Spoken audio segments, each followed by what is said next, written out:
I remember I again had these like almost visual hallucinations, like reality is kind of shifting forward, backward. Like I was, for some reason, excluded from reality. Like I was uh, behind, a pane of glass, and whatever I did, how much force I tried to put on it, I couldn't break it, and there was no way I could break it. And I just remember like thinking, uh, having this god awful feeling that they can't even take me to a hospital and like pull it out. They can't just switch it off. I'm stuck with this.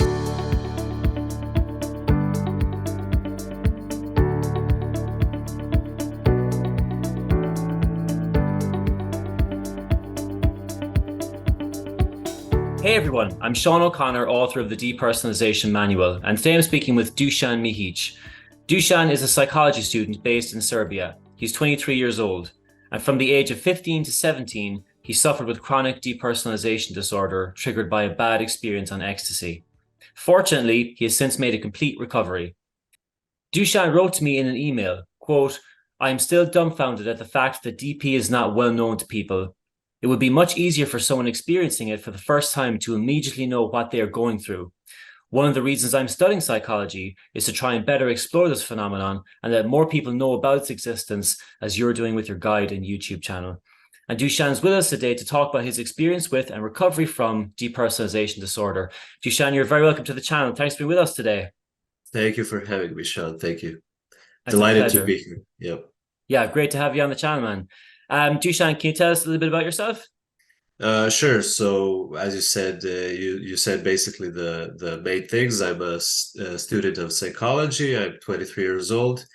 Uh, I was born in Canada actually, and I moved to Serbia with my parents when I was 6 years old.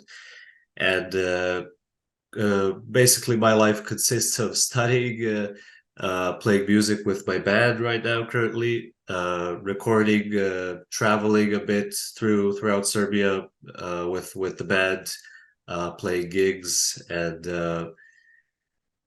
yeah, that's basically it. Nice. What kind of music do you play in the band? I sing. In another project, I try to play bass. We play some kind of alternative rock style, something like that. Hmm. Melancholic rock. That's the maybe the best way I describe it.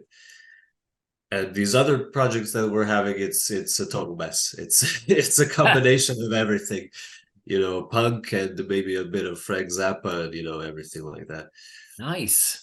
Yeah. Nice. Punk mixed with Frank Zappa. I'll take that all day. Yeah. Yeah, nice. It's actually uh,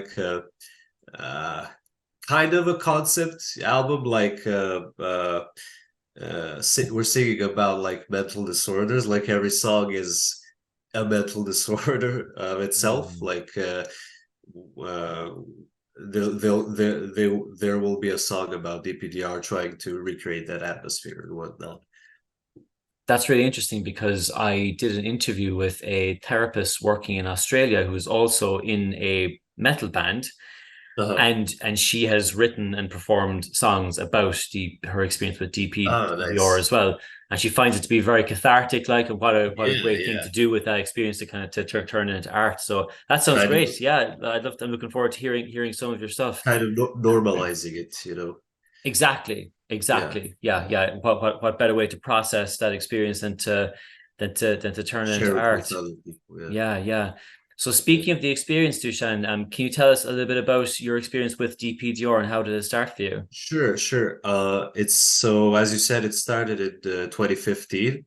I was 15 years old then, and prior to that experience, I was having a pretty rough time, as anybody has at 15, trying to, find yourself and questioning reality and questioning, you know, your purpose in life, for the first time and trying to, find yourself in all this chaos. And so I could say I was, fairly depressed beforehand. And this was first year of high school, and we went on like a field trip in to Romania, Timișoara. And there I spoke to some friends who I knew, did drugs. Prior to that, I only smoked weed. Never had a bad experience with weed. And I know these friends, took some harder stuff, and I was like in such a bad mood that I wanted to try to lift myself, in some way. Weed wasn't doing it for me. And so I talked to these friends, and they said, yeah, sure, like we brought some ecstasy, and I was like kind of, scared, a bit, because I'd be doing it by myself. I have no idea what it's like, what are the possible side effects, but anyway, I bought it off him, and I took it at, the best or worst possible place. It was at like a nightclub or something like that. We were all there at that nightclub, and only one friend knew I took it. And for the most part, nothing seemed to happen, nothing was going on, and I was uh, still agitated, because of my mental state beforehand. And at that time I hated techno music, so it was just like all and I couldn't get it out of my head. And I remember just, like lying down on the table like this, and bringing my head up at some point, and just my visual field was totally like distorted, like I was tripping on something, on some psychedelic. And I'm not sure, even to this day. I talk with people like, is this your experience with ecstasy? I don't know if I had a panic attack, my first panic attack then, or was it like something that ecstasy does to you and then it calms you down later off. Uh, so yeah, I basically lifted my head and started having this. Now I know it was a panic attack, but it just felt awful. I just stood up and had to walk around, and my visual field, as I said, was totally distorted, and I couldn't look at anybody directly, and I just wished for this to pass and pass. And I'd say that was like 10 minutes, maybe it lasted 5 to 10 minutes, and then the ecstasy kicked in. That's why I think it's part of the ecstasy, because it just washed down over you in an instant, and then the good part began. But later, after the effects of the drug had stopped, I immediately felt like a huge, huge sadness that I've never felt before in my life, like here in my chest, like some awful feeling, and I couldn't stop the tears coming from my eyes. And I thought I'd, sleep it off. I'd feel better in the morning, but no, it continued. I remember I woke up, and I'm just, resisting the urge not to break down in tears, and it was really strange. I was, wondering what the hell is happening to me. And for the most part, the next month was pretty much like that. Uh, I didn't talk to anybody about my experience. I just, kind of forgot about it, but my mental state was definitely worse from what it was before I took it. I imagine, all my, dopamine, serotonin was depleted, from the ecstasy. And for some reason, my nervous system acted the way it acted. It had maybe less of it, less of dopamine and serotonin. So, because I know people who like take ecstasy and the next day they're like, hey, yeah, I'm okay, I can do it again, But for me, it was like a month of that sensation right here in my chest that I sometimes get today, even of that like crushing sadness. And I'll get to the, the DPDR part soon. So one night I was laying in my bed. I was listening to some music. I remember the song. It was John Frusciante, something off his first album. And I was laying in bed in total darkness, and I like to, trip out in that kind of way when I did weed. So I did that even when I didn't do weed, like trip out in my room in darkness and just listening to music. And as soon as one song popped up, something happened. Like it felt like my face was kind of falling into itself. Can't really explain it. And I just, shot up, and it was, kind of scared by the experience, but kind of excited in the same way because I called up my best friend at the time, and I told him like, "Wow, I had this strange spiritual, experience." And but then, little did I know, after maybe 10 to 15 minutes, that kind of feeling, started again, and I started having, a panic attack. It lasted for maybe 20 to 30 minutes, I think. And I just remember like thinking, uh, having this god awful feeling that they can't even take me to a hospital and like pull it out. They can't just switch it off. I'm stuck with this. And somehow I fell asleep. God knows how. At some point, I thought I died during the panic attack because I felt like my heart stopped, but it didn't.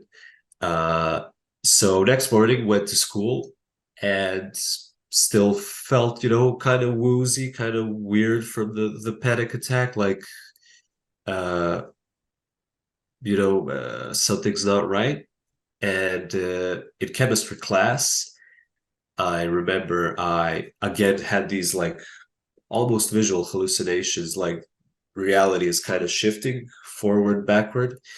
And I went to the bathroom. I excused myself, and I went to the bathroom, and I was like, what's going on with me? I was having these, visual changes in my field. I had this god awful feeling. I can't explain it. Then in the next class, I had another panic attack, and uh, basically I was having panic attacks for maybe a week, like all day, two, three a day. Had trouble sleeping, and obviously, and after that, the depersonalization started. It really kicked in. Like the panic attack subsided, and the DP started. Uh, yeah, that's kind of Yeah. it summarized. Yeah, a scary experience for sure. Yeah, yeah, yeah, Yeah, certainly. Um, when you took the you know, when you were after the ecstasy kicked yeah, in, I mean, did you enjoy yourself when you were in the yeah, club at that point? Yeah. yeah, yeah, yeah, yeah. I did. It was probably the uh I'm not gonna say how happiest in my life because it's not real happiness, but the most uplifting moment, in my life. Mm. The when the panic stopped, and it did its part. Yeah, yeah, for sure. Um, and it's something that kind of it's not spoken about too often about ecstasy, but with with ecstasy, the when it starts to hit you and you start to come up, Uh-huh. it can be extremely intense, Yeah, yeah, yeah, like really overwhelming. yeah, yeah, yeah, And I think like what is given what you're describing, Dušan, especially kind of not having done it before yeah, and not knowing what to expect, and definitely like being in being in a club where you're not really into the music.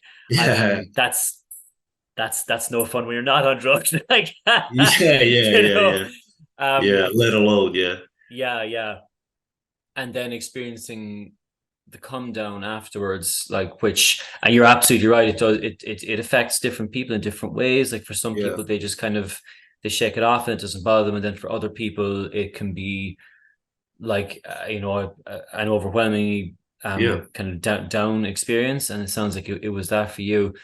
Um, and it's so interesting as well to hear because like what you're describing, Dušan, is so it's so similar to my own story in terms of like there being and so many other people's stories as well. I'm sure you come across them, but like yeah, having an experience, a drug experience that doesn't go the way you think it's going to go, and then sometime later, usually a couple of weeks or a couple of days, yeah, yeah, having like the first feelings of intensity personalization or the panic attack. And for me, it was similar as well. I mean, I was sitting on my own at my parents' place watching a film. I remember the film. It was Heat with Pacino and De Yeah. Niro, which Yeah, is you never forget the details. Yeah. no. Also, I was convinced I could never watch Heat again. I was Yeah, like, yeah, what? yeah. What? That's it? Yeah. Literally one of the best films ever made. Like, and I was Uh, like, damn it, I can't watch it again. But I remember that so clearly, and it's interesting when you say like I felt like my face was like falling in on itself. uh, And I remember feeling that like for me it was like reality was collapsing in on itself. yeah. I was thinking actually were you lying down when this happened, Yeah, Dušan? yeah, yeah, yeah, yeah. I was Yeah, lying on my back straight. yeah. So So isn't it like I remember for me it felt like reality was just kind of like doing this in front. I didn't see it happening yeah, yeah, because yeah. it wasn't a hallucination, but it was this intense feeling that like things had fallen down or were closing Yeah, in on me. it's not an actual hallucination. Yeah, Yeah, you're right. yeah. And I wonder for you, was maybe that feeling may have been something similar, but because you were lying down, you felt like your face was and go ahead.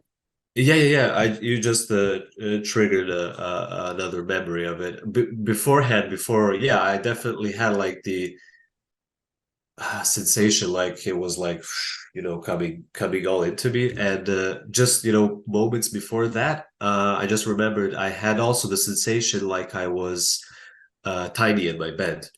Like the bed was huge, and I was like maybe this size, in the bed, and I was like, okay, that's kind of weird. Mm, yeah, And yeah, then, which I later experienced, daily with DPDR, that uh, uh, distortion in your perception. yeah, yeah, certainly. And the thing you describe as well, Dušan, of realizing that this isn't something that can be just taken out of you, Yeah, and it can't just be shut switched off. off. Yeah, And I remember thinking that so clearly, and I actually remember so clearly saying the words to myself, like what have I done to myself? What have I done? And yeah, but yeah, this, and for me it was like in particular the next day as well, when I got up and I was walking around like and trying to have breakfast, and I actually remember later that day there was like back in the room with the TV, and there was an episode of Friends on, and I sat down and I tried to watch it and I couldn't, and I was just panicking and freaking out. And I think the fact that I was trying to watch Friends while yeah. doing that made it even worse, because I was like, this isn't like a horror film. Why do I feel scared? Ah, yeah, yeah, yeah, yeah, Yeah. yeah, And still experiencing these yeah, intense yeah, yeah, feelings yeah, yeah. of disconnection. With Um fear. yeah, certainly a very, very scary experience. So Dušan, at that point, so then subsequently you had the kind of those intense panic attacks, and then the feelings of DPDR started. So can you Yeah, tell us more about those symptoms at that point? sure, sure. So, huh.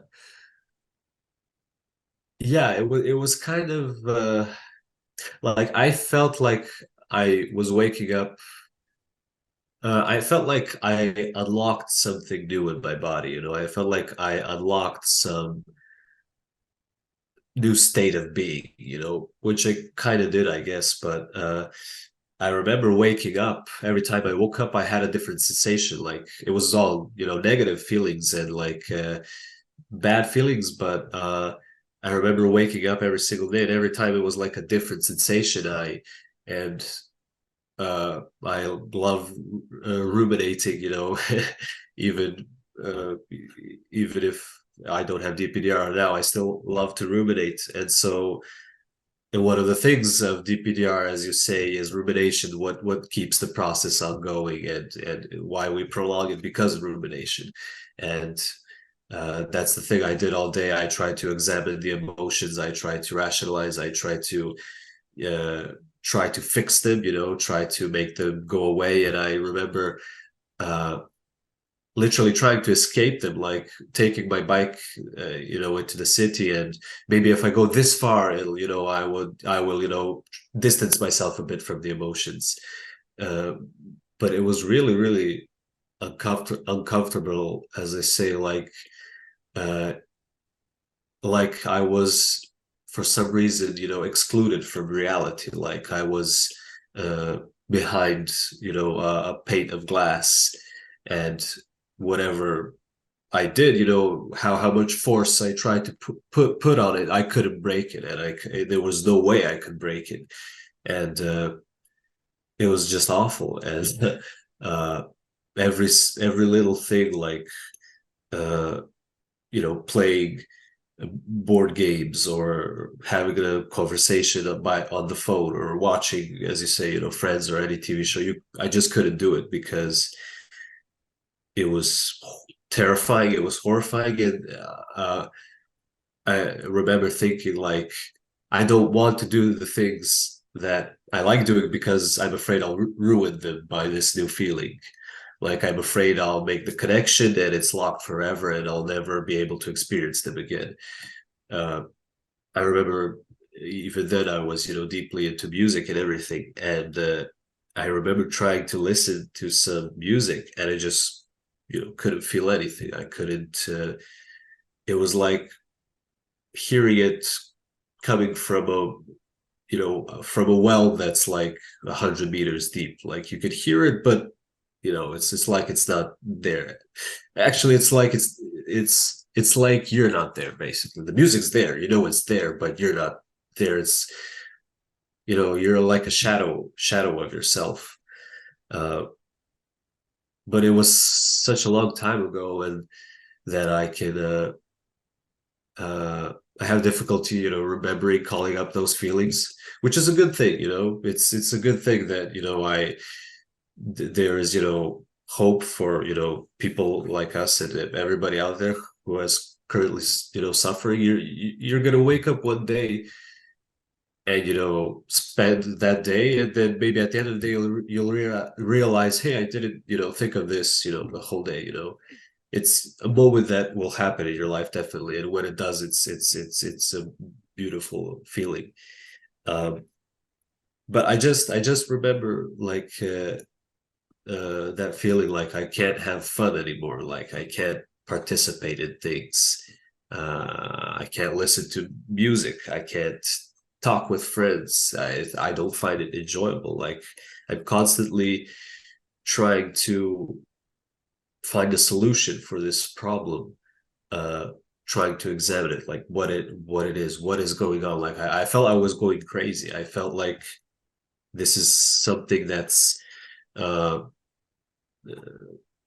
some suffering only saved for me. This is something I'm only experiencing. This is too weird for anybody else to have experienced. And yeah, so that basically, lasted year and a half, 2 years.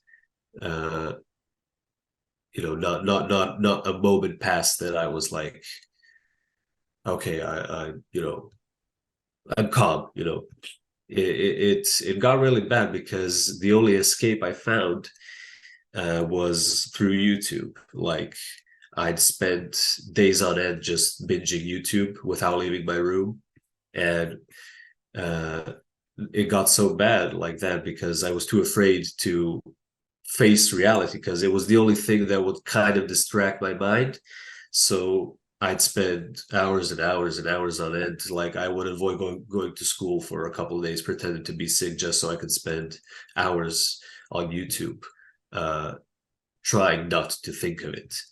And I actually, a couple of months ago, I scrolled through some chat I had with a person back then because I wanted to find, things I'd said to them back then. And the main thing that popped out was like, I kept repeating to them, I can't do things right now because I have to concentrate so hard. And like, I interpret that I have to concentrate so hard because if I let go, then a panic attack can jump me. It can damage me, damage my mind.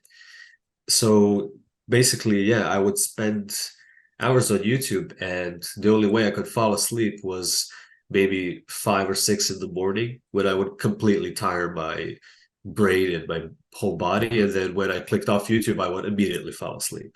And the first thing in the morning, YouTube again. So it became a a vicious cycle of avoidance, avoiding the sensations that would obviously, later on, uh, surface up again. And I just recently, like a couple of months ago, stopped watching YouTube altogether, because I would fall again into that habit, of avoidance. When something stressful happens in my life, 2 to 3 days, of seclusion in my room watching YouTube, and it, wasn't productive. It wasn't helping me, even though it was helping me in the way I didn't experience those feelings. But in the long term, it was not helpful at all. Yeah. Yeah. um that idea that like I've been, and that's a very good way of describing it, as you said, Dušan, to say like I felt like I was excluded from reality and I can't have fun anymore. Yeah. And I remember that so clearly. And the worry that I had, and that so many people have, is that whatever has happened has like damaged your ability to enjoy time with your friends, or to listen to Yeah. music, or to do any of these things. And of course that's not that's not the case. I mean, you can't damage your pleasure circuit, Yeah. but what what I certainly realized as I recovered, was that how how we how we actually enjoy things, how we enjoy music, for example, is a completely non-verbal process. To a great degree, it's actually thought free. Yeah. It's kind of, music is a great way to just kind of get into a flow state quite quickly, relatively quickly. And what happens with anxiety and DPDR Yeah. is that DPDR comes in and says, enjoy it, enjoy it. exactly, and it says like, so are you enjoying it? Yeah, yeah, Are yeah. you enjoying it yet? Okay, your Are you favorite enjoying it song is now yet? yeah, favorite song is coming up. I know you like this one. Yeah, yeah, Are you enjoying this? This is the guitar solo. You learned this guitar solo. Are you enjoying yeah, it? yeah.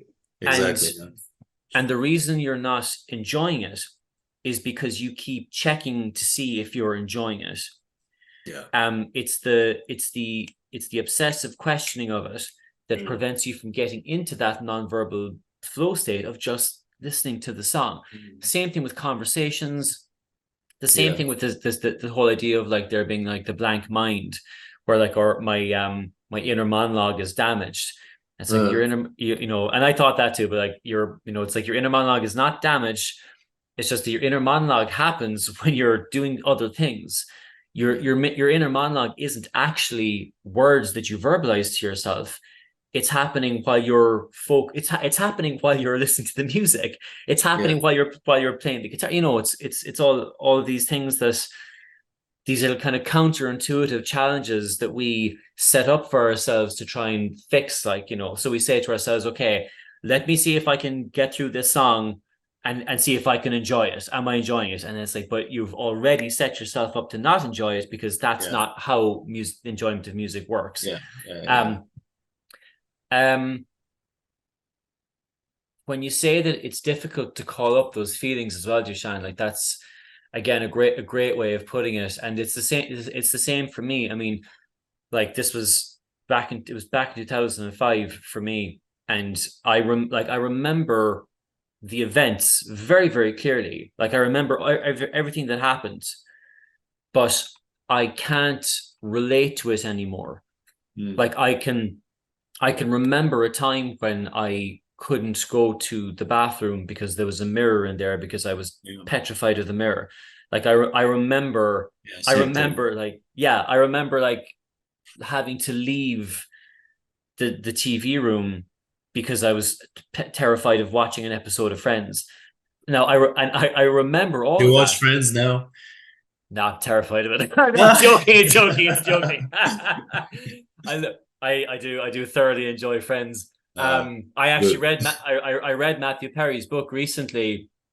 I can't remember what the name of it is, but it's very, very good, very, very, very interesting. That man did industrial amounts of drugs his whole life, and Doesn't was somehow able. surprise me. Doesn't surprise me. Yeah, and it's actually incredible that he was able to kind of keep his kind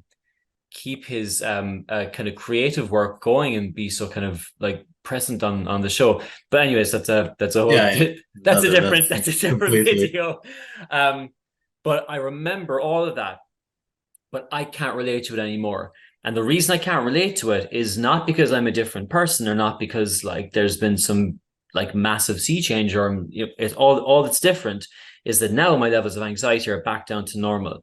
So I'm not constantly checking on these things, and I'm able to just like get into a flow state and enjoy an episode of Friends, or listen to a Frank Zappa song, and I just listen to it for the sake of listening to it, and not have this panicky thing saying, oh, but what if your ability to enjoy a sunset? That was another thing. I was like, I remember being at the beach with my mom and my sister and her friend, and we were watching the sunset, and I was just going, I can't do this.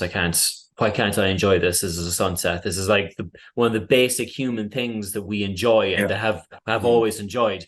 And now that's gone. I can't do that anymore. But so much of it is based on like an overcomplication of basically obsessive checking and obsessive thinking. And as you said as well, Dušan, the thing of like getting into when we start to deal with that, or the methods that we attempt to deal with that generally start with, as you said, like getting into patterns of avoidance. So we say, well, I can't go and watch a sunset. I can't go outside, but what I can do is stay in my room with the lights off and watch YouTube. It's not what I would prefer to do, but I know that I'm not going to have a meltdown. Safe place. But yeah, exactly, a safe place. We build up these patterns of avoidance, and again, with the best of intentions, but what that does is it strengthens the idea that there are things that you can't do now, because and another thing you mentioned as well, Dušan, was the idea that the panic attack will hurt you. So if I go outside and I try to do something, well, what if I have a panic attack? That's going to set me back by a month, or it's going to hurt me or damage me. Which physically. and that's what it feels like. It feels like you have been injured by this event. But what we realized during recovery is that like the fear of the panic attacks are caused by fear of panic attacks. And it's when and it's when you go out and just do the thing anyway. And if you have a panic attack, looking at it from a stoic point of view and just saying, okay, well, if I have a panic attack, I have a panic attack. It's not going to be pleasant, but I'm not going to die. I'm not going to go crazy. I'm not going to set myself back by a month. None of these things are going to happen. And I push through it. And that's kind of a major part of recovery. But it is completely understandable that, especially at the start, we get into these patterns of avoidance of saying, like, I'm ill, I can't go outside, I have to stay in my room and do the things that I know give me a sense of safety. So Dušan, at what point, or before I get into that, so did you were you speaking to your parents about this, and also did you speak to doctors or therapists around this time? Yes. So basically after 4 or 5 days already after I had the panic attacks, I talked with my parents. I tried to explain what was going on, and after a while I went to a psychologist. By this time the symptoms were already kind of dying down. This was maybe a year and a half into it, but it took me like a year and a half into it, to try and seek out professional help.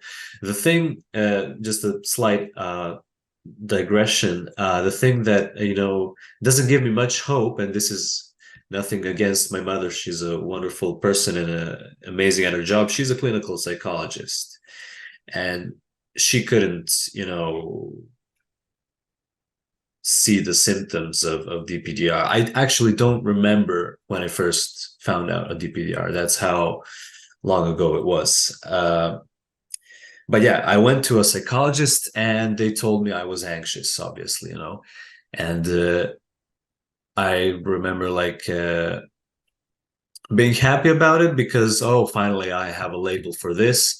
But as you say, and as many people say in your videos, it just didn't sit right. It didn't feel right. Like I know what anxiety feels. This is kind of different. I'm having all these I forget the term, but they're not actual hallucinations, but weird experiences. I remember at some point standing up from a chair and feeling like my upper body is just floating and my lower legs are not my legs, like they're bent backwards or something. And the sensations that when I walk into a room, I'm like tiny and the room is huge. That's not anxiety. That's more similar to like some sort of psychosis or something. And so I went to the doctor.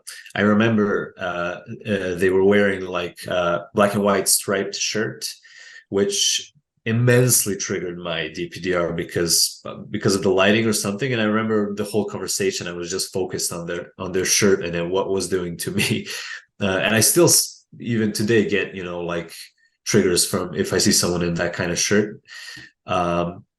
But my mother actually introduced me to the manual, and this was at the end of my DPDR, and I was just amazed that you could verbalize all these things, that it was something other people also go through, and it was not excluded, for me. And I think I even wrote you an email back in 2019, thanking you for the work you have done. This was way before you started interviewing people, I think. But I just remember reading it and loving every second of it, and feeling feeling good that somebody else experienced this. It's actually pretty common, which is unfortunate. That's great that the book was so helpful, Dušan. I'm delighted to hear it.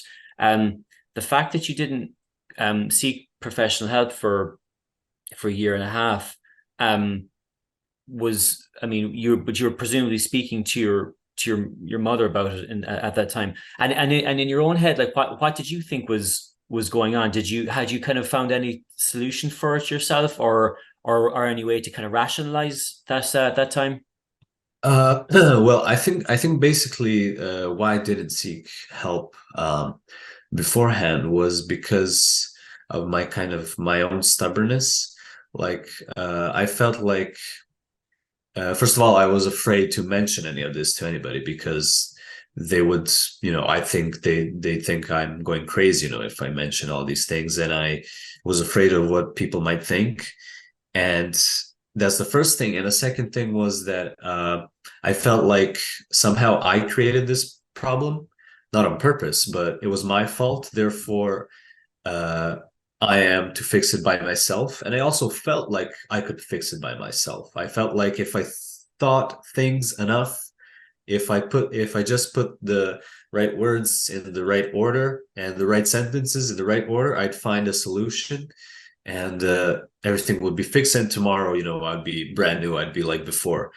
And I remember, obviously, maybe this is a trigger for some people, but as it went deeper and deeper, I was becoming more and more suicidal, because I was feeling like this is going to be the rest of my life, and there's nothing to look forward to. And I just can't take it anymore. It was like literally, every waking moment was agonizing, and I just couldn't take it anymore. But I had this sensation, which thank God, prevented me from ever doing anything. It all stayed at fantasy level, but the thing that prevented me was this like gut feeling. I'm not an optimist by nature, but it was like this feeling that even if I sit in this room for the rest of my life, like things in my mind will change. Like it's impossible for it to stay, like my thought patterns and everything to stay the same throughout the rest of my life. So in a way, I thought the problem would kind of, I guess, go away on its own. But then at some point, I requested therapy, I requested medication, uh, and I got both of those things. And again, it was really hard for me to explain symptoms to a doctor, to a psychologist. I remember telling them like, it's weird to look throughout my own eyes, like that kind of feeling. I couldn't put it into words, and they kept telling me like it was anxiety. uh, but I honestly cannot, because I knew about DPDR when I read your manual. So it must be that I talked with my mother and that she explained, it to me and what it is. But I never went on the internet and like tried to type in what it was, because I was so convinced that no one else would be experiencing such things. So I kind of, self-sabotaged myself there, but maybe also, avoided the forums and, the whole story with that. Uh, uh, so yeah, she probably, told me about it, and it helped me, try finally, like put the blocks together and like have that closure uh, with the things I was experiencing. Yeah, yeah, Yeah. yeah. That's really interesting. This that you completely avoided researching it. I Yeah. mean, that's it's amazing discipline. I mean, yeah, I don't know. I don't know why I did it. Why I didn't do it. I think for one, maybe one of the reasons was like I had back then I had a great aversion to technology. Like I didn't have a smartphone like years after they came out. The first music I recorded with my friend was on cassette tapes, in 2017. So maybe that was one of the reasons why I didn't turn to Google, and because I had this how to say prejudice towards technology, maybe, yeah, yeah. I know for which is me, silly.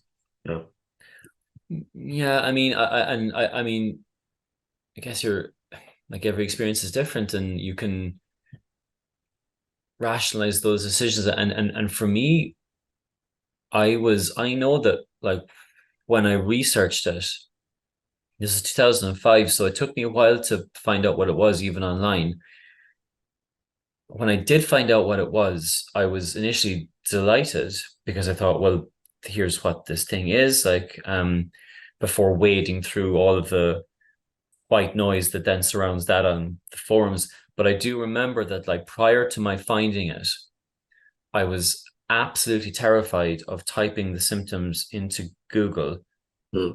and getting back a result of something that would just mean the end of my life, like, or the end of my career. And because I was thinking like, oh, it's going to say it's multiple personality disorder, or it's at what Schizophrenia. yeah, at one point I was convinced it was I had dementia. Yeah. I thought I had brain cancer. Yeah, and I was terrified of putting the symptoms into into Google and getting those back. But regardless, I thought those things myself anyway. Like I didn't need Google's help to kind of tell me that, because I was absolutely sure that I had developed like Alzheimer's disease or dementia or something, or Yeah. and I certainly would have experienced thoughts about like taking my own life at that time as well. I never took it seriously though. And the reason, there's a few reasons for that. One of which is that I have an amazing family, and the thought of them having to deal with the aftermath of that was unbearable. But also I guess I thought like, well, even if this stays like this, even if what I realized, I guess, relatively quickly over a couple of weeks and maybe months, was that even though it was there 24/7 and it was relentless, like I did notice that there were things that I did that made it better and worse. Now, that better and worse might be like a 5% change. But what I thought was like, well, if I have to live like this, I can maybe make some changes to make it more bearable. Now, I can definitely never work in film, which was my dream. I can definitely never play music again, which was what I was doing at the time. So that's all gone. But I can maybe carve out some sort of like existence for myself. And maybe sometime down the line, as you were saying, Dušan, that like this, at some point down the line, I might be able to get control over this. Like, but coming to terms with the fact that like the fun, sociable, creative guy that used to be there, who's in these photos, he's gone. I can't relate to that anymore. And that was profoundly depressing. And I had a period of time where I remember grieving. Like I grieved for myself. I grieved for that guy, and who I'd taken for granted, like, and all the things that were ahead of me. And now that's all gone. But thank you for your honesty in speaking about that. It is something that, in these very, very dark moments, like, these are things that cross people's minds, but it's so important to remember that, like, no matter how bad things have gotten with anxiety and DPDR, you never cross a line from which you can't come back. Like, there's always a path to recovery, even though it seems like you have been excluded from reality itself. Like, there's always a way back. Definitely. And can you tell me more about your experience with medication, Dušan? Yeah, well, I'm actually still taking medication. The medication helped. I initially got lucky and found my combination kind of right away. They were SSRI, for serotonin boosters, and it was they definitely calms down my anxiety, and kind of helped me, kind of open a small window of of what was before, like of objectivity, so to say. I kind of experienced things more objectively because I was less anxious, and then I kind of had the sensation that things can go back to normal.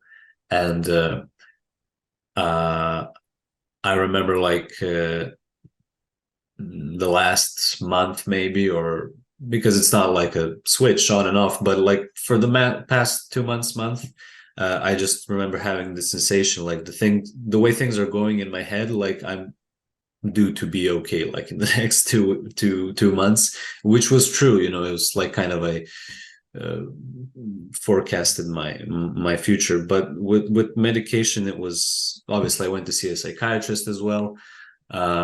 They gave me the medication, but currently my goals in the foreseeable future are to uh, um, uh, to take less and less, and then eventually come off of them altogether, because they can be they're like crutches. You're not meant, if you have a broken leg, you're not meant to have them for the rest of your life. They're just there so you can do your usual life, not just lay around on the couch with a broken leg all day, but do your usual things. And then when the leg heals, you don't need them anymore.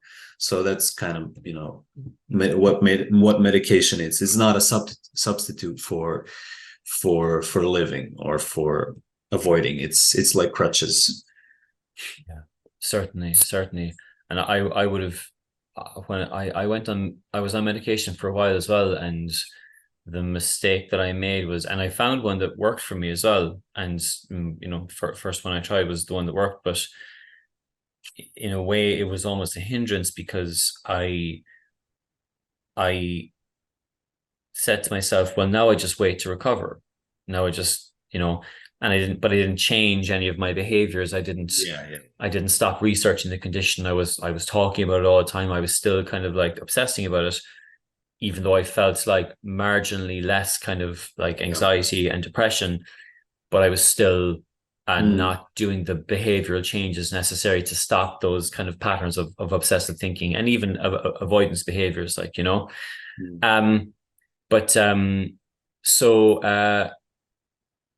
what would have been your lowest point in the whole experience, Dušan? Is there some particular time or experience that sticks with you?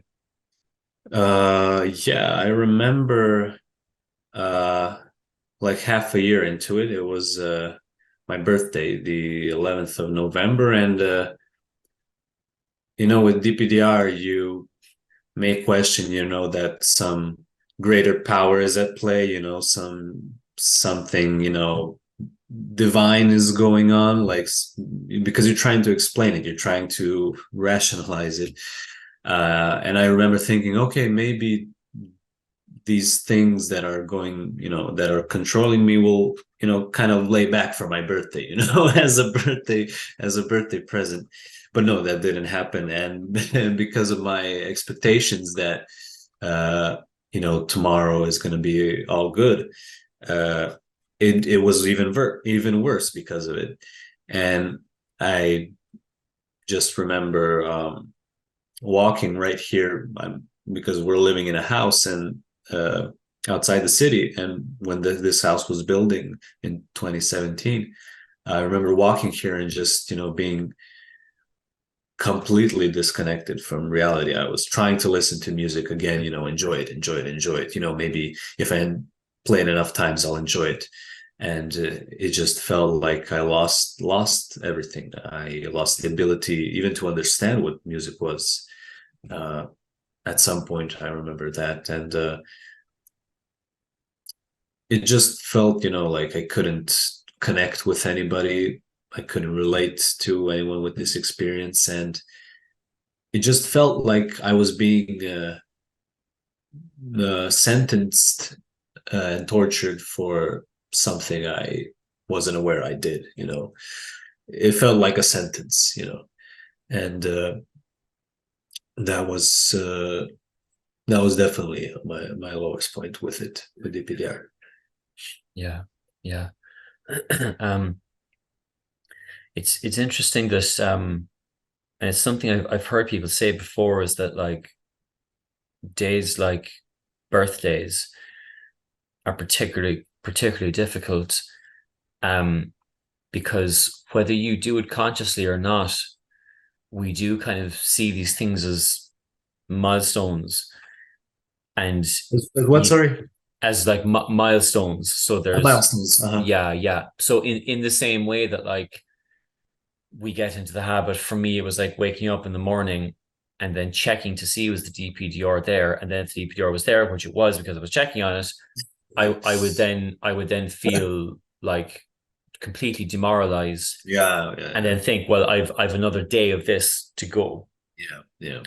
And then when we have birthdays, it really feels like Jesus, another like a year Yeah. has gone by, Yeah. or yeah, Because yeah, you compare how you felt your last birthday because you remember the birthday, and then if it's the same, absolutely, and absolutely. if yeah, And also the fact that like you're like, if people want to celebrate it or have a party or something, that can feel particularly overwhelming, and it just, you feel the opposite of what you're meant to be feeling on your birthday. mm, And like you're hoping that people don't throw a surprise party because you won't be able to handle that at all, you're like, done with surprises. oh my god, oh my god, and all you want to do is just like go into the room and literally turn the lights off. I mean, I talk about this in the book, but I remember when I was at a family wedding in Scotland, and I spent a great deal of it just literally in the room where we were staying with the lights off. Yeah, And I was just like, and I didn't want to do anything. And the idea of like talking to anybody scared the life out of me, not to mention like going out and celebrating and dancing, like, Um, and also the thing you mentioned, Dušan, about like, you know, thinking that there's something divine going on, or that there's a sentence or a punishment happening.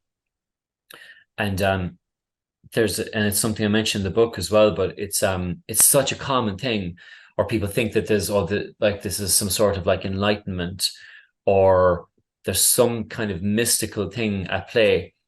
And there yeah. isn't, of course. Like, this is the mental equivalent of like heart palpitations, but there's a thing called, there's an effect in psychology known as oh god, it's I always forget this, and I say it and I remember it. It's the idea that when we experience something in like large, or when we go through an experience that feels very profound and impactful, we tend to ascribe big causes to it. Is it um something bias? yes, yes, thank you, proportionality bias, that's exactly right. So when we're going through something that literally feels like we have been excluded from reality, it feels very strange to explain that by saying it's anxiety, or that's part of your fight or flight response. It's like, no, it isn't. No, it Mm. isn't. And it feels more apt and deserving of your experience to say something like, well, maybe I'm being punished. Maybe I'm being punished by some deity or the universe Mm. for a crime that happened that I can't remember, or in a Yeah, past life or past something. life. Yeah. Because that feels, in terms of the scale of what you're experiencing, that feels more apt and correct for what you're experiencing. Because when someone says to you like, well, this happened because of a panic attack because you had a bad drug experience, it's like, no, it No, isn't. No, it isn't. Like, you have no idea what you're talking about. you don't know what you're talking about. And also, my buddy had a bad drug experience on the same drug Yeah, like 6 months ago, and he's fine. he's good. So what's going on? This Mm. has to be some sort of a massive thing that you and I both don't understand. Mm. And but part of recovery is taking that narrative scaffolding away from it and looking at it for what it is. Something else that you mentioned, Dušan, that I found interesting was when getting to the idea that I can fix this by myself, Yeah, and all I need to do is put things in the right order, as you said. yeah. And I remember for me it was thinking like something like that, thinking that I need to find the right recipe. So like there's a combination of information from this book, this YouTube video, this thing my cousin told me, and this radio show I heard about mental health 2 years Yeah, ago. And if I could take these things and put them together and try that, then I can figure this out. yeah, And yeah. it feels like it makes so much sense to do that, because that is typically it's not a bad way to come at any sort of challenge. Like, you know, I'll figure this out. I'm a smart guy. Yeah. You know, I figure this out. Yeah. But it gets us into this incorrect idea that this is something that is going to be switched on or off regardless of like what recipe or the order of the words, as you mentioned, like, you know. Because when we do that, we try the recipe, we try that combination of things, and then we see has it been switched off. So what's at the end of that endeavor is still checking to see, is it still there? Checking in, yeah. So we're still checking over and over again. And what we do with recovery is we train ourselves to stop checking. And it feels so strange to do that at the start. Like, it just yeah. Even today, I'm sometimes uncomfortable with, you know, the yeah. like not checking into my, you know, ruminations. Yes, please. I just wanted to add something from an evolutionary standpoint. As you say, the mind is a sophisticated, you know, problem-solving mechanism. It's what it's evolved to do so we could survive. So the way it's solved things for millions of years was like in the physical reality, like, okay, we have problem A, I will do B, C, and D, and the problem will, you know, I will fix it. I will move this thing from point A to point B, and that's, you know, the solution. So it's evolved to do like that kind of arithmetic. And when we have things that our mind again perceives as bad, like a thought depersonalization, you know, it tries to implement the same strategy in your head, but it doesn't work because the mere thought depersonalization evokes, you know, fear. So as you say, checking in, if you have to know what you're checking in, you know, how do I say that? If you're checking in on something, if it's there, you're thinking that thought already, you know. So it's, as you say, counterintuitive, you know, the way we fix things in our minds. Yeah, certainly. And it's you know, it's like the thing about whatever you do for the next 30 seconds, don't think about white bears or pink elephants or whatever you're having, you know. But it's like if somebody has a song stuck in their head, and you know, the way to get rid of it is not by analyzing the song and trying to figure out and checking to see, okay, I need to have the song out of my head by 5 o'clock tomorrow because I've got a meeting. Like, you know, it's like, well, even thinking about it like that, you're going to check. You're going to check in on it at like 1 o'clock and 2 o'clock, and then you're going, and in the morning you're going to wake up, and it's going to be there, and it's going to be there, of course. And it's that type of thinking, and then the way we get rid of it is by just accepting that it's there for the moment and listening to other music, just focusing away from it. That's what gives us the body and brain the permission to let go of it. Because the reason why we don't check in constantly when we have a song stuck in our head, because we know it's harmless, you know, it's gonna pass. Exactly. Yeah. You know, but the thought, any thought that gives you fear, you know, it's perceived as not harmless, therefore we must fix it, you know. And yeah, for sure. And people, and because of, you know, when we grow up and we kind of have things like for the vast majority of medical challenges that we may encounter, like if we break an arm or a leg, you know, there's a very consistent set of there's a very distinct path towards recovery.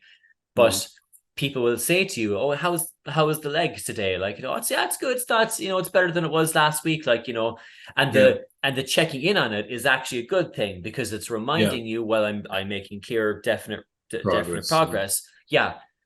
But the mistake that we make is that we take that same pattern of monitoring and reporting, and then we apply it to something that is thought-based and habit-based.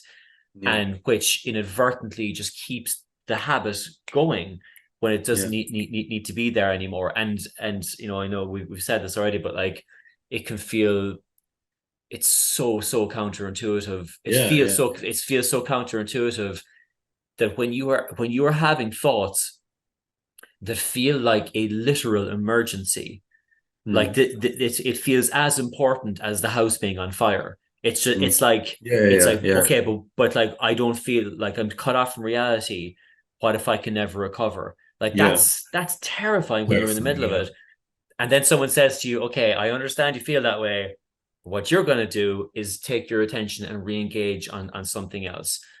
Mm, And again, at the start, that feels so strange to do, but you are every time you do it, you're training yeah, yourself away from focusing on that thought, which gives you the space to let go of the yeah, thought. yeah. And you realize the only reason the thought was there in the first place was because you were afraid of the thought being there Mm, in the first mm. place.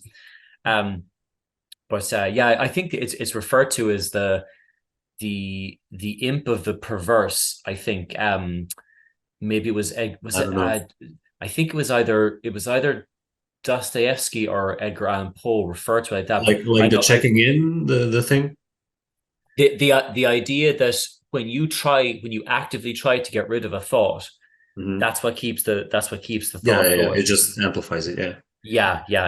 It's such a little like software glitch in the human brain, like But once we know it and It understand it, is, it we is, it can. is. Yeah, yeah, Yeah, yeah. yeah, Because yeah. we're taught that's the way to solve problems, and the people who Mm, teach us, our parents, are taught the same way, and yeah. maybe monks in Tibet are not taught like that way, but it's our culture, to the way we approach thoughts and things in our life. It's ingrained into our, when we're toddlers and first learn how to socialize. So it's not something that we can get rid of. It's not. It's, as you say, the only way is to accept, that it is like it is. It's, but accepting again is not a task. It's more of a, like, a state of being.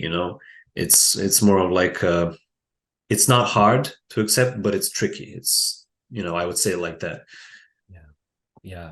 And I find it so interesting as well that like so many of the problems and the anxieties and just even day-to-day stresses that we have in life are they're processed and reconfigured when we're looking in the other direction.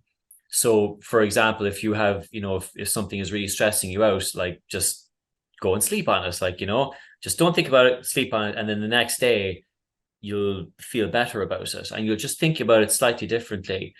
And that's because the thought's been processing in the brain overnight. Yeah, yeah, yeah. And with like meditation as well, I think that kind of gives you almost a conscious way of doing that, of saying, okay, well, whatever stresses are happening in my life for this like 15, 20 minutes, I'm just going to focus on my breath.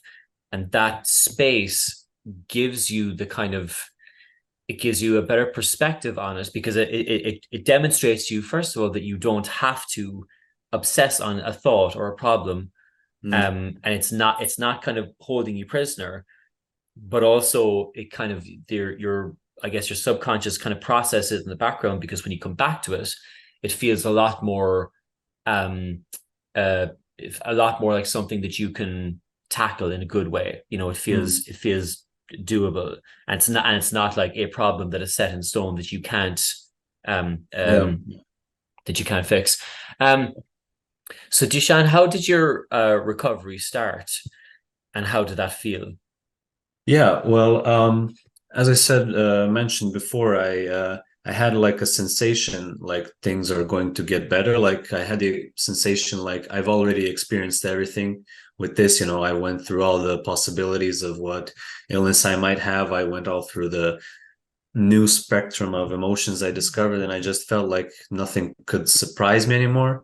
And I think like 2 years is a long period of time, and I think you kind of with the help of others, obviously, you kind of learn how to accept things, and you obviously learn about what the condition is, why is it happening, why is it going on for so long, and you realize, as you say in the manual, like it's something that everybody will, like 97% of people will experience depersonalization in their lives.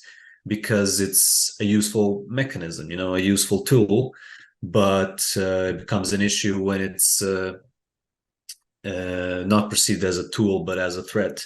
And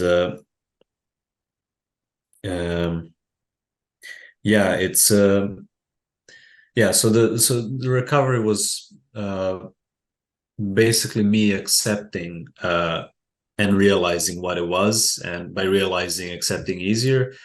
And kind of nowadays, when I get anxious, obviously, I don't fall into the depersonalization and spend months on end. But it's still there.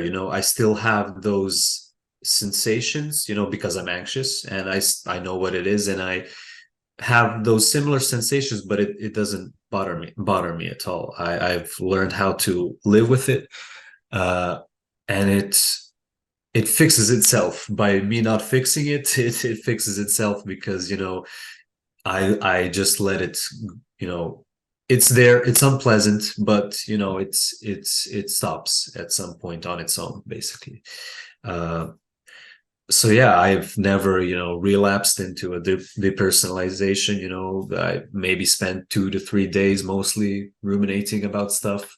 But after that, I was kind of even glad, that I went through it, because you gain a sort of, kind of I guess a deeper appreciation, for the little things, like watching a Friends episode, or talking to someone, just having a conversation, or listening to a song. It's something that seems inconceivable and difficult and horrifying, to do when you have DP, and when it's gone, it's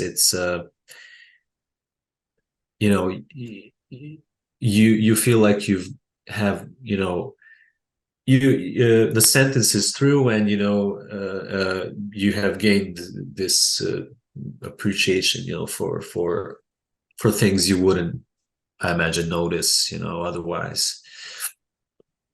Yeah, yeah. It's something that one of my interviews recently, well, a couple of months ago, Paul Molyneux mentioned, and he said that, like, to experience DPDR is to be human. Like, it's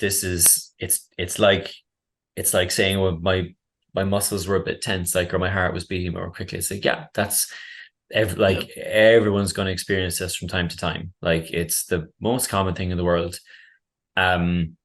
because we get stressed out from time to time. That's what happens. That's what humans do. It's Yeah, that's the way of the that's what world. we're best at.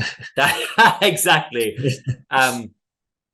But when you understand what it is, you prevent it from becoming a problem again, because of the misunderstanding and panic that caused it to become an issue in the first place. And then, but when you were actually, like, when you were in the recovery process, Dušan, I mean, was it something that you kind of noticed on a kind of a week by week basis, or was it something that you just kind of like forgot about over time, that you kind of that you stopped monitoring it, or how was that for you? Yeah. If it wasn't that, it definitely wasn't like a linear process. It was definitely more up and down, which is frustrating and annoying, but that's the way it is. You have good days. I remember I'd had like good 2 weeks where the thing is, as you said, like, when you it's hard to recall the emotions and the thoughts you thought at that time. So in those 2 weeks of recovery, I was like, what the hell was I even worried about? Yeah. what, is that something familiar, like, to you or Oh to my people? goodness. Oh, Yeah. this is like, so I say this to people all the time. When you recover, and you will recover, and sooner than you think, when you recover, you will look back on this whole situation and you will say, what on earth was I worried about? Yeah. I don't understand it. Yeah. So Yeah. so that was it. But then sometime, uh a thought or a worry would creep up, and then I'd, spiral again into it, and then, have maybe again, maybe bad 2 weeks or a week bad, and then, the fear that, oh no, it's gonna happen again. It's gonna last as long as it did last time. It's I can't do this, it's unbearable. And but then again, another, maybe good week comes by, and then those periods of not obsessing and checking in, just kind of stretch longer and longer, and then eventually, a month passes, and then you realize you haven't checked in, and then a year passes, and sometimes, again, does the fear, for me at least, I even sometimes nowadays get, the fear, what if it, comes back, but it's I really just, observe it like a reflex, of my mind. It's not something, I'm consciously worried about. It's just, my mind trying to protect me. What if it comes back? What are you gonna do? Be prepared. And I'm like, let's just chill out. It's all good. You don't have to worry. Thank Yeah. you. Yeah. Yeah. And it's interesting that, like, on the way to recovery, we have those moments where the anxiety inevitably spikes up, and Mm, your first reaction is to think, as you said, oh, okay, it's back and it's worse than ever, and this time it's unbearable and I'm finished, right? mm, But what it's very good to remember that, like, that happens every time mm. with all anxiety all Yeah. the time.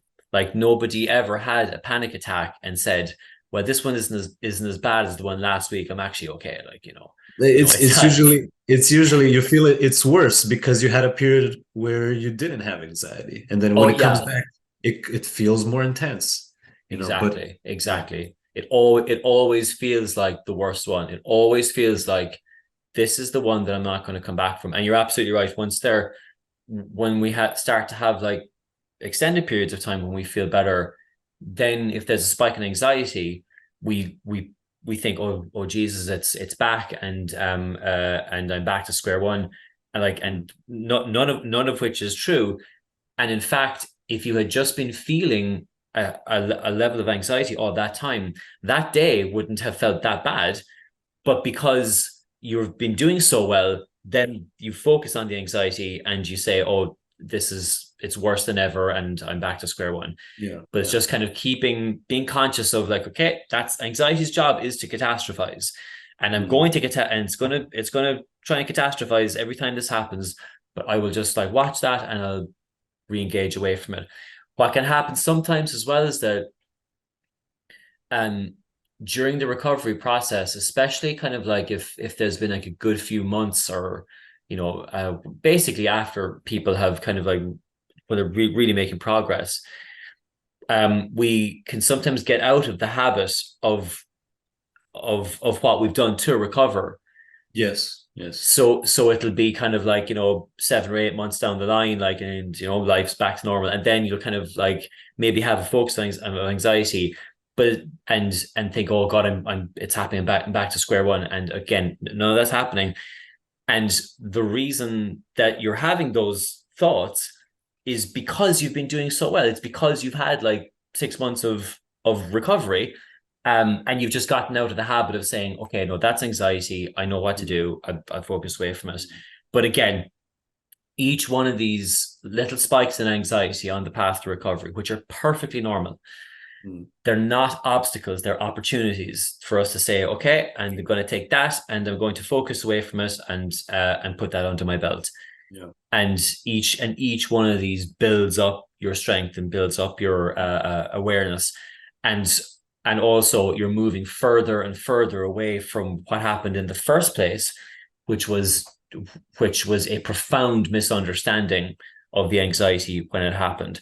So that if like in future you feel anxious, and, like, for me, it's like, if I haven't been sleeping right for a few days, if I'm not exercising right, if I'm stressed out with work or whatever, And I might feel some anxiety. I might feel some very, very gentle feelings of DPDR in the same way that I might feel my heart palpitations and muscle tension. Yeah.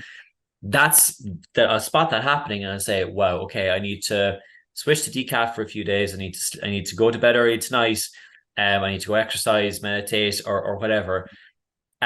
Which is the correct response, as opposed to the first time that happened when I said, I must be going crazy. Mm. I've been pulled out of reality and I'm going to Yeah. die. You know, I'm being punished by God. Like Mm. it's literally taking all that stuff and saying, no, we're not doing that anymore. I'm going to look at this from a practical scientific point of view and just say, Yeah. I'm just stressed out, you know. It's You just, know, yeah, yeah. yeah. I, I Go I'd add ahead. just one thing. The way I kind of fought the fear of potential, uh, relapses is like I developed the fear of of the dark, like going outside when it's dark.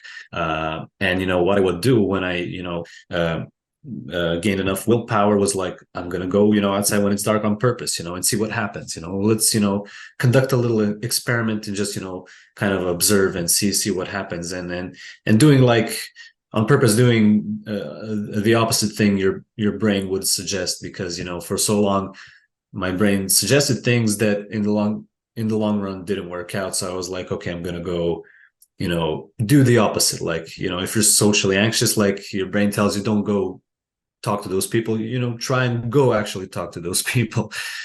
Mm. Yeah.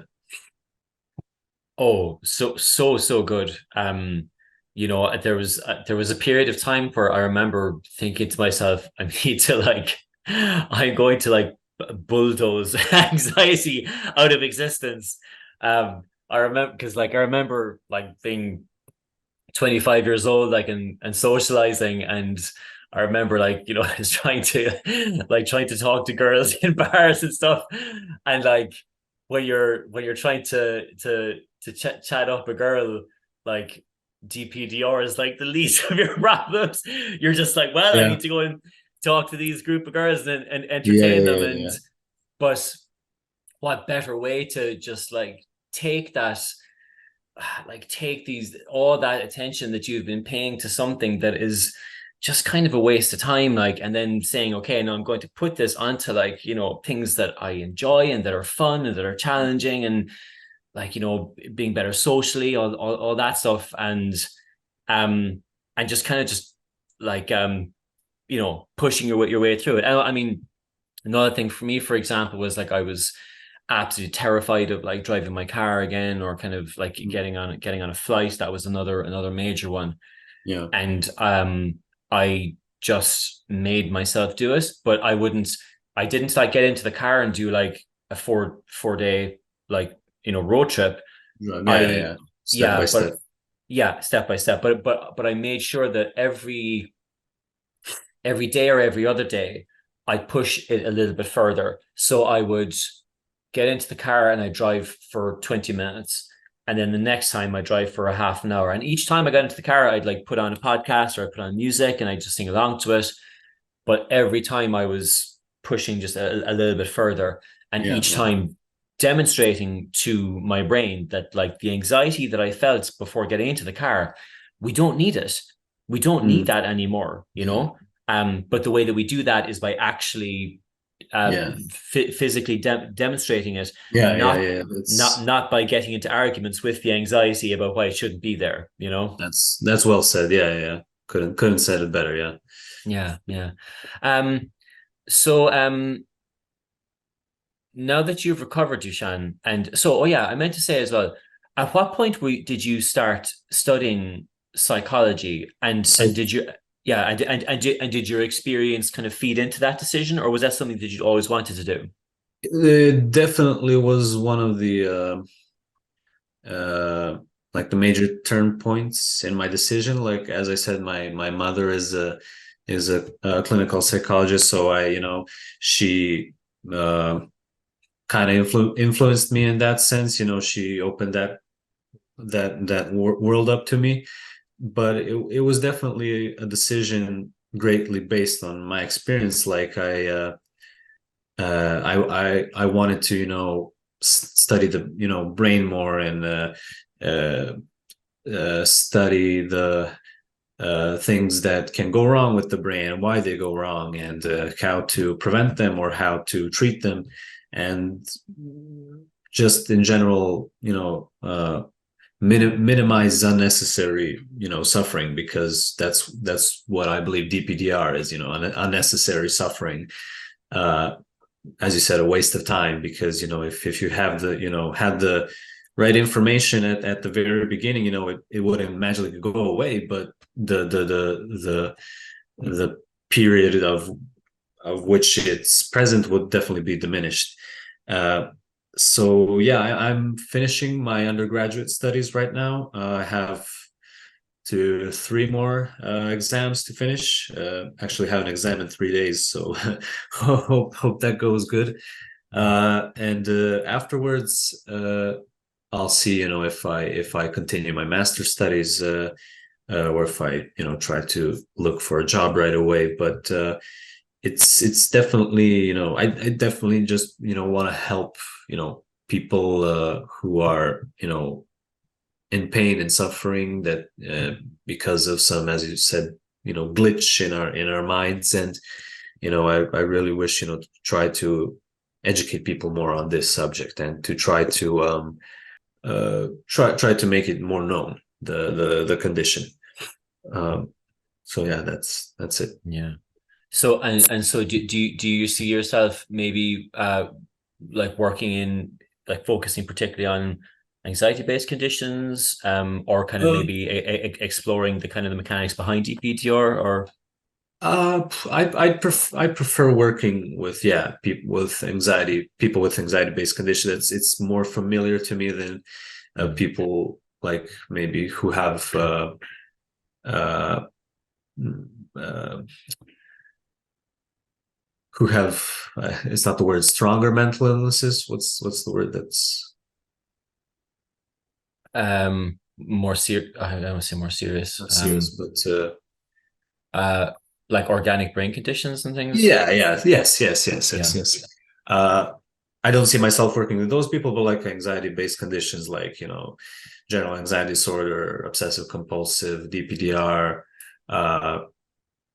more familiar with that. And actually, I found out that here in the city I live in, Novi Sad, I don't know the situation about our capital, Belgrade, but here in Novi Sad there are no like group therapies for people with anxiety. Like you have anonymous alcoholics, and for people who abuse drugs, but there's no like classical group therapies you see in movies, like people, get together and talk about their, emotional trauma and such. So I would definitely, try and, strive in that kind of field, like working with people in groups as well as one-on-one. And as I said,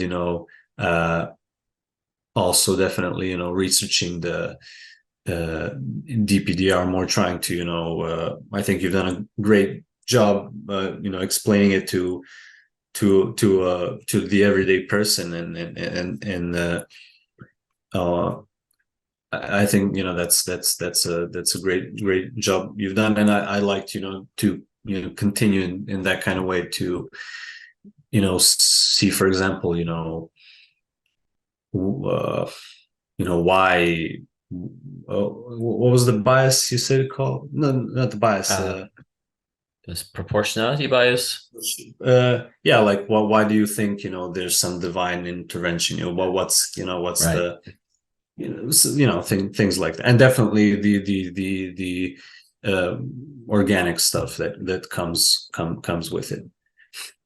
Yeah.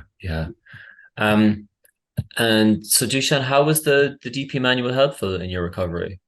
It was helpful. As I said, I learned about it near the end, and as I was reading it, I really was stunned and amazed that another person had experienced it. And it was helpful in the sense that it it kind of summarized the thoughts I was already having. It just put them in a neat, you know, place where they're all together, and obviously the like the thing, not talking about it with other people, and that was a big thing for me because near the end of the recovery, I would like try to explain, you know, my suffering, try to find empathy with other people because I, you know, felt alone in it, and that really, you know, when you explain, you know, why talking to people is not a good idea, it, you know, it helped me when I stopped talking, you know, so much about it with other people. And uh most of the things you mentioned, you know, I stopped doing that are like bad habits, except for coffee. I drink coffee every day. Me Yeah, too. that's not gonna go away anytime soon. Yeah. No, uh no, no, no. but the rest is definitely was very helpful. That's great to hear, man. I'm so happy to hear that. Just out of Mm. curiosity, did your mother have any thoughts on it? I'm always interested to hear what like actual medical health professionals. She that's why she recommended it to me, because she also found it very useful and helpful, and, you know, for, you know, for anybody, for, you know, layman. uh she liked that it was, you know, short, concise, not overcomplicated. And do you have some psychology in your background? I Did you don't. study it? No, No. no, And no. that's why it's not complicated. That's not, but that's the truth. That's why it's not overcomplicated. You know, psychologists, you know, they like to use big words and overcomplicate things that are not complicated. So I think why it's so impactful is because it comes from, you know, you know, a layman, and not a psychologist. And yeah, she was uh, you know, very, very uh, pleased, you know, with the way you wrote in, and that's why she recommended it to me. And she's all forward for you know, trying to uh maybe present it, and try to maybe talk about it more in here in this, in the Serbian community of psychologists. Mm. And uh and yeah, that's it. That's so good to hear. Um, yeah, because I am conscious that like I'm not a medical health professional, and I all I'm doing is kind of speaking from my own experience. And I mean, I have spoken to like thousands and thousands of people over the years as well. But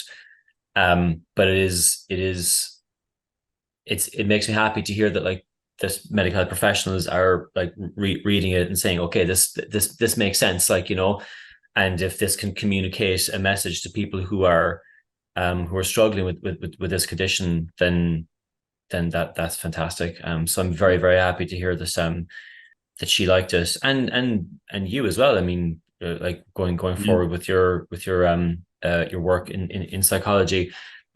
It's interesting, actually. Somebody mentioned to me recently, and it's on uh, uh, another interview that will be coming out soon. It'll be out by the time that this comes out, but Mhm. um, two different people actually who said that who are now working in they're either undergrads in psychology or they're working in clinical settings, and they both went through DPDR, and at the time felt that this experience would maybe preclude them from practicing because they worry that, well, I can't, like, I need to have like a very kind of like stable kind of mental life behind Yeah, me, yeah, like yeah. to in order to do this.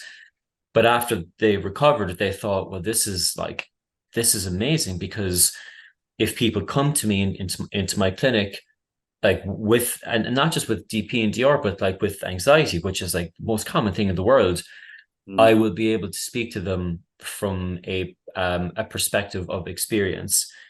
Yeah. And even if that changes the interaction slightly, it's a very important connection to have.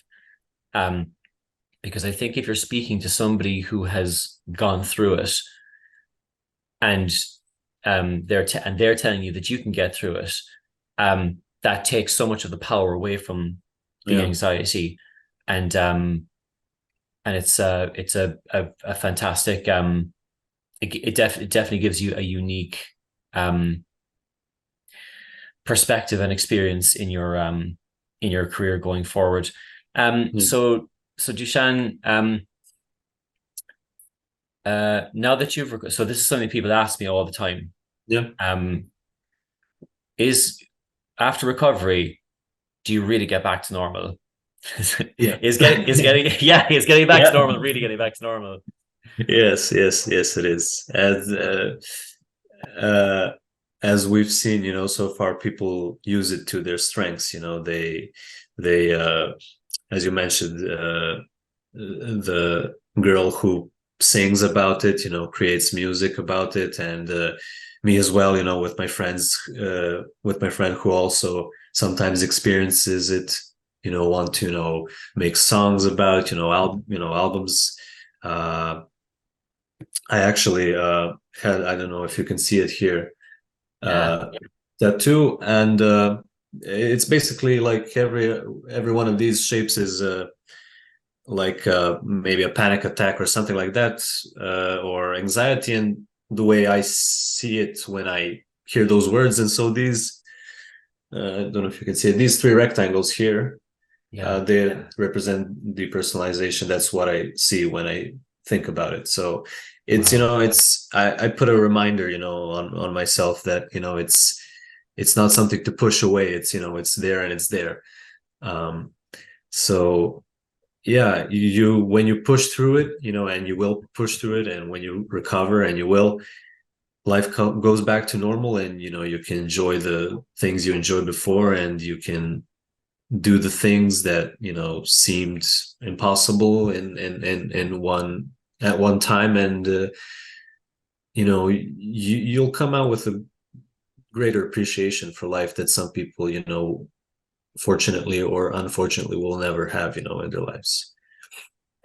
It's I think it's kind of, it reminds me a bit of the idea of shadow work that Jung talked about, and I read a lot of it in the is his name Phil Stutz and Burma, because they have this book called the Tools, but they talk a lot about the idea of shadow work, and this idea of like that when we go through difficult experiences, that it is the mistake that we make is that we try to kind of like suppress them, or kind of push them away, or just kind of like, oh, I hope that doesn't come back, and that with shadow work, what we do is we integrate that, and we welcome it, and we say, well, okay, that was a very tough thing that I went through, but like I am the person I am today because I went through that, and I have a better awareness of myself. I have a greater experience within myself. I have a better sense of empathy for what other people may be going through. It has improved my ability to communicate. And in a way, I just am thankful for having had that experience. And so you kind of, as tough as it was, and it's not minimizing how tough it was, but it's accepting the experience as something that happened in the past. We have ups and downs and difficult times as humans, but to welcome them and say, I am who I am today because of that. So Dušan, last question for you. There will be people watching this who will be going through something very similar to what you went through a couple of years ago, and who may be in the first couple of days or weeks after having had the first panic attack, the first bad drug experience or whatever, and they're going through something similar to what you went through. So what advice would you have for them? What advice would you have for you, speaking to yourself back then? That's a good question. Well, first of all, I would like to give them a hug, but I know that's not an option. So just know that it's normal what you're going through, that it's not something, you're not going crazy, you're not even if I say you're not going crazy and your brain tells you, but yeah, maybe he's wrong, what if he's wrong, which it will tell you, but try and trust a random guy on YouTube. um I know it's easy. um Trust that you're not going crazy, nothing is severely wrong with you. Uh when you read the manual, or if you've already read it, you'll see Sean beautifully explains it, that what it is and why it's happening, and steps you can actively take to minimize its impact on your life, and try to remember that your life hasn't stopped. There's not something you have to fix first in order for your life to continue. It's there. Your life is there, and you can still continue doing the things you normally do, and eventually, if you have a good mental routine, and you will get better eventually, and as we talk about, you will someday be grateful even for what you're going through right now. Yeah, that's excellent advice. It makes me so happy to see that there is a generation of people working in mental health who have such a greater awareness of the condition, and who have even gone through it themselves. And I guarantee you, in a couple of years' time, when you've set up your clinic, or you're working with people, you're gonna have like some teenager come into you who has never felt as scared as that they are feeling that day, and you'll be able to sit them down and explain to them what's happening, and it will take the power away from the anxiety, and it will be such a valuable thing. Dušan, it has been so lovely chatting with you, man. I really, really enjoyed it. Thank you for sharing your experience and for your honesty. And I'm thrilled that you're doing so well. And please do stay in touch. And I'm looking forward to hearing some of your music as well. Yeah, sure. I had a blast as well. Enjoyed it, and thank you for having me. Of course. Okay, great to chat to you, man. Have a good day. Take care. Bye. Bye bye.